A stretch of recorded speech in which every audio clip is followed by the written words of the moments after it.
இப்போ இந்த அளவு ஜாயிட்டு இது இந்த லாஸ்ட் எட்ஜில் இருந்து ஃபஸ்ட்டு ஐ அது வரைக்கும் எவ்வளோ வருதுன்னு பாருங்கள். எவ்வளோ வருது? 12 வருது இதில். இப்போது 12 வந்து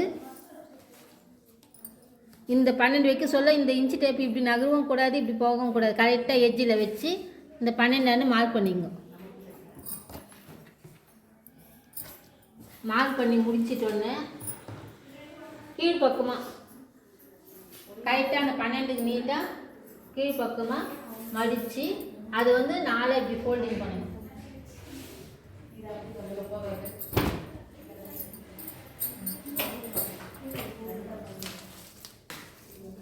ஃபோல்டிங் பண்ணோன்னா 4 பக்கமாக இப்படி வந்துதா.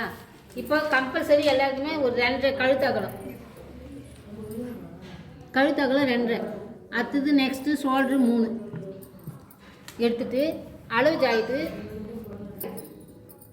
பேக்கு ஷோல்டர்லேருந்து டாட் போட்டு வச்சுக்கிறோன்னா அந்த டாட் வரைக்கும் இந்த ஷோல்டர்லேருந்து இது வரைக்கும் கரெக்டாக கீழே மார்க் பண்ணி லைன் பண்ணிங்க.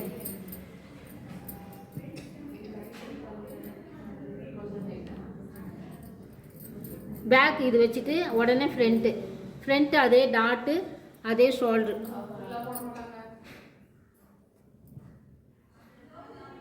மார்க் பண்ணி எடுத்துகிட்டு சைடு ஜாயிட்டு நம்ம சைடு லூஸு டைட் பிரிப்பில் அந்த இது அது வந்து இந்த லைன் பண்ணல அந்த இடத்துல கரெக்டாக இது இங்கே தையல் இருக்கா இந்த இடத்துல ஒரு மார்க்கிங்கு, இங்கே கீழே ஒரு மார்க்கிங். இது பட்டி அளவு, இது ஆம்கோல் அளவு. இப்போ ஃப்ரண்ட்டு நெக்கு அதே ஷோல்டர்லேருந்து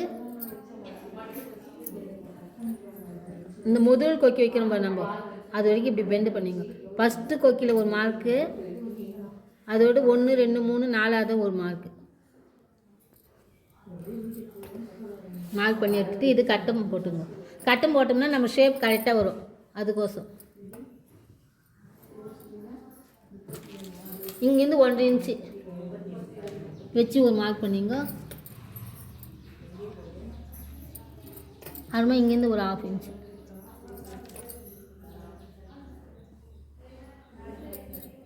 இங்கே அப்படியே. இது முன்னெக் ஃப்ரண்ட்டு நெக்குமா இது. இப்போது இங்கே நம்ம இங்கே கொக்கி அந்த ஐ பண்ணலாம். இங்கிருந்து இந்த சென்டர் பாயிண்ட்டு இந்த இது 3த்துக்கும் நம்ம அப்படியே லைன் பண்ணணும். ஃபஸ்ட்டு இந்த லைனில் அப்படியே கட் பண்ணி எடுத்துக்கணும். கட் பண்ணி இதை ஃபஸ்ட்டு எக்ஸ்ட்ரா பீஸை கட் பண்ணி எடுத்துகிட்டு அடுத்தது இந்த ஆம்கோல் இருக்கிற ஃபஸ்ட்டு ஷேப்பு மொத்தமாக கட் பண்ணி எடுக்கணும். எடுத்துகிட்டு செகண்ட் வந்து கீழே 2 பீஸ் விட்டுட்டு மேலே 2 பீஸ் இது இருக்குல்ல இதை மாட்டோம்.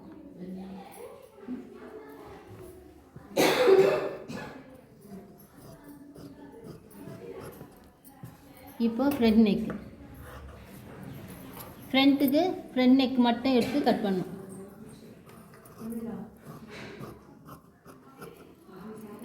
இப்போ பேக் நெக்குக்கு வந்து இதுக்கு நீட்டாக இப்படி மார்க் பண்ணி கொஞ்சம் எக்ஸ்ட்ரா இதை இப்படி ஃபோல்டிங் பண்ணி அதே போல் இப்படி கட்டம் போட்டு எடுத்துகிட்டு இங்கேருந்து நம்மளுக்கு என்னென்ன நெக்கு வேணுமோ அதுக்கேற்றப்போல டிசைன் மார்க் பண்ணிக்கலாம்.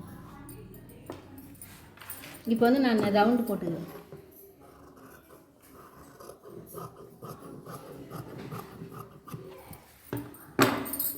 இது முடிச்சிட்டோன்னே இப்போ ஃப்ரண்ட்டுக்கும் அதே மாதிரி தான். கீழே 2 பீஸ் விட்டுட்டு மேலே இருக்கிற 2 பீஸ் மட்டும் அந்த ஷேப் வரைக்கும் அழகாக கட் பண்ணுங்கள்.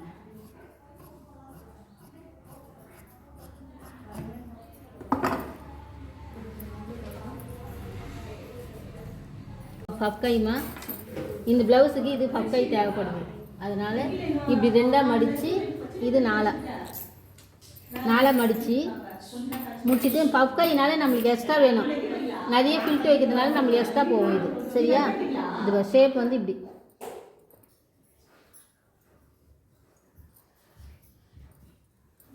ஓகேவா? இப்போ கட்டிங் பாரு.